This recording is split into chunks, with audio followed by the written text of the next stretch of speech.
हिंदू धर्म में कई व्रत त्योहार मनाए जाते हैं। उनमें से एक व्रत है शीतला अष्टमी व्रत। शीतला अष्टमी व्रत के दिन शीतला माता की पूजा की जाती है। शीतला माता को प्रसन्न करने से घर परिवार में कोई भी समस्या नहीं आती है। शीतला माता परिवार की रक्षा करती हैं, इसीलिए हर मनुष्य को शीतला माता की पूजा करनी चाहिए। साथ ही शीतला माता की कहानी भी सुननी चाहिए। तो आज मैं आपके लिए शीतला माता की कहानी लेकर आया हूँ। तो आइए सुनते हैं शीतला माता की कहानी। शीतला माता की कई कहानियां प्रचलित हैं। शीतला माता की पहली कहानी। एक गांव में ब्राह्मण दंपति रहते थे। दंपति के 2 बेटे और 2 बहुएं थी। दोनों बहुओं को लंबे समय के बाद बेटे हुए थे। इतने में शीतला अष्टमी का पर्व आया। घर में पर्व के अनुसार ठंडा भोजन तैयार किया गया। दोनों बहुओं के मन में विचार आया कि यदि हम ठंडा भोजन करेंगे तो बीमार हो जाएंगे और बेटे अभी हमारे छोटे हैं। इस कुविचार के कारण दोनों बहुओं ने पशुओं के दाने तैयार करने वाले बर्तन में गुपचुप 2 बाटी तैयार कर ली। सास बहू शीतला की पूजा करके आई। शीतला माता की कथा सुनी। बाद में सास तो शीतला माता के भजन करने के लिए बैठ गई, परंतु दोनों बहुएं बच्चे रोने का बहाना बनाकर घर आ गई। दाने के बर्तन से गरम गरम रोटला निकाला, चूरमा किया और पेट भरकर खा लिया। सास ने घर आने पर बहुओं से भोजन करने के लिए कहा। बहुएं ठंडा भोजन करने का दिखावा किया और घर काम में लग गई। सास ने कहा, बच्चे कब से सोए हुए हैं, उन्हें जगाकर भोजन करा लो। बहुएं जैसे ही अपने अपने बेटों के पास गई तो वे उन्हें मृत अवस्था में पाया। ऐसा बहुओं की करतूतों के फलस्वरूप शीतला माता के प्रकोप से हुआ था। बहुएं विवश हो गई। सास ने घटना जानी तो बहुओं से झगड़ने लगी। सास बोली कि तुम दोनों ने अपने बेटों की बदौलत शीतला माता की अवहेलना की है, इसीलिए अपने घर से निकल जाओ और बेटों को जिंदा स्वस्थ लेकर ही घर में पैर रखना। अपने मृत बेटों को टोकरे में सुलाकर दोनों बहुएं घर से निकल पड़ी। जाते जाते रास्ते में एक जीर्ण वृक्ष आया। यह खेजड़ी का वृक्ष था। इसके नीचे ओरी शीतला दोनों बहनें बैठी थीं। दोनों के बालों में जू थी। बहुओं ने थकान का अनुभव भी किया था। दोनों बहुएं ओरी और शीतला के पास आकर बैठ गई। उन दोनों ने शीतला ओरी के बालों से खूब सारी जू निकाली। जूओं का नाश होने से ओरी और शीतला ने अपने मस्तक में शीतलता का अनुभव किया और कहा, तुम दोनों ने हमारे मस्तक को शीतल ठंडा किया है, वैसे ही तुम्हारे पेट की शांति मिले। दोनों बहुएं एक साथ बोली कि पेट का दिया हुआ ही लेकर हम मारी मारी भटक रही हैं, परंतु शीतला माता के दर्शन नहीं हुए हैं। शीतला माता ने कहा कि तुम दोनों पापिनी हो, दुष्ट हो, दुराचारिणी हो। तुम्हारा तो मुंह देखने भी योग्य नहीं है। शीतला अष्टमी के दिन ठंडा भोजन करने के बदले तुम दोनों ने गर्म भोजन कर लिया था। यह सुनते ही बहुओं ने शीतला माता जी को पहचान लिया। देवरानी जेठानी ने दोनों माताओं का वंदन किया। गिड़गिड़ाते हुए कहा कि हम तो भोली भाली हैं, अनजाने में गर्म खा लिया था। आपके प्रभाव को हम नहीं जानते थे। आप हम दोनों को क्षमा करें। पुनः ऐसा दुष्कृत्य हम कभी नहीं करेंगे।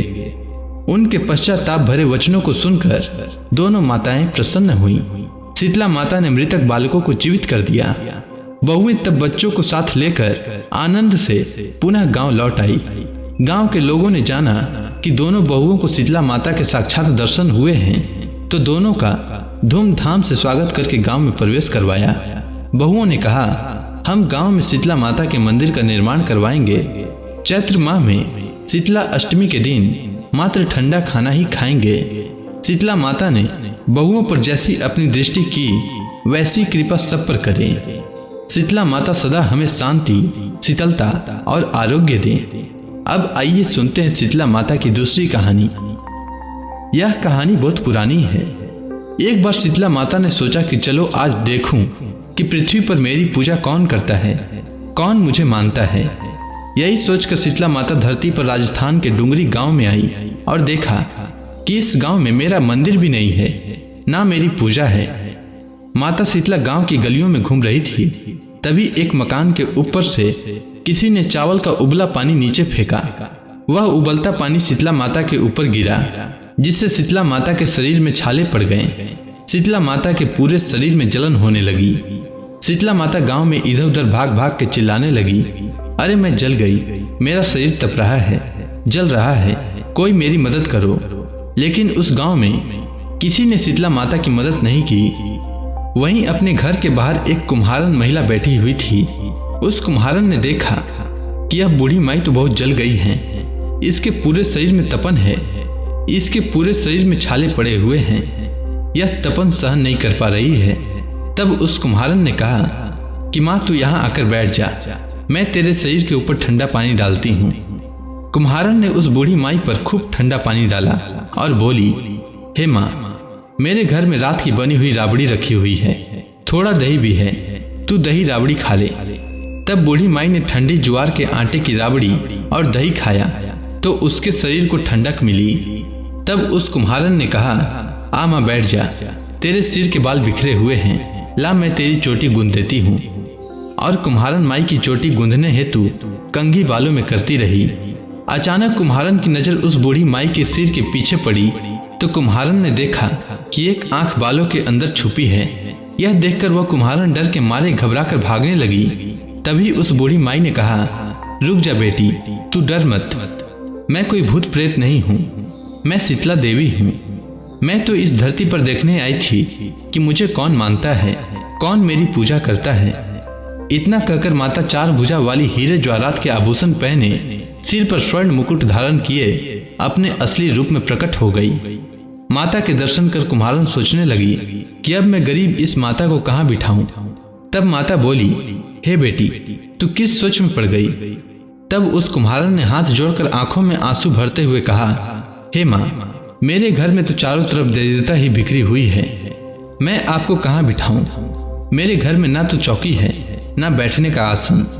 तब शीतला माता प्रसन्न होकर उस कुम्हारन के घर पर खड़े हुए गधे पर बैठकर एक हाथ में झाड़ू, दूसरे हाथ में डलिया लेकर उस कुम्हारन के घर की दरिद्रता को झाड़कर डलिया में भरकर फेंक दिया और उस कुम्हारन से कहा, हे बेटी, मैं तेरी सच्ची भक्ति से प्रसन्न हूँ, अब तुझे जो भी चाहिए मुझसे वरदान मांग ले। तब कुम्हारन ने हाथ जोड़कर कहा कि हे माँ, मेरी इच्छा है कि अब आप इसी गांव में स्थापित होकर यहीं रहो और जिस प्रकार आपने मेरी घर की दरिद्रता को अपनी झाड़ू से साफ कर दूर किया, ऐसे ही आपको जो भी होली के बाद की अष्टमी को भक्ति भाव से पूजा करे, आपको ठंडा जल, दही व बासी ठंडा भोजन चढ़ाए, उसके घर की दरिद्रता को साफ करना और उसकी पूजा करने वाली नारी जाति का अखंड सुहाग रखना, उसकी गोद हमेशा भरी रखना। साथ ही जो पुरुष शीतला अष्टमी को नाई के यहाँ बाल न कटवाए, धोबी को कपड़े धुलने न दे और पुरुष भी आप पर ठंडा जल चढ़ाए, नारियल फूल चढ़ाकर परिवार सहित ठंडा बासी भोजन करे, उसके काम धंधे व्यापार में कभी दरिद्रता न आए। तब माता बोली, तथास्तु, हे बेटी, जो तूने वरदान मांगे हैं सब तुझे देती हूँ। तभी से शीतला अष्टमी के दिन शीतला माता की पूजा की जाने लगी। इस कथा को जो भी सुनता है उसके घर की दरिद्रता का नाश होने के साथ ही उसके सभी मनोकामनाएं पूरी होती है। उम्मीद है आपको शीतला माता की कहानी अच्छी लगी होगी, तो प्रेम से बोलिए शीतला माता की जय।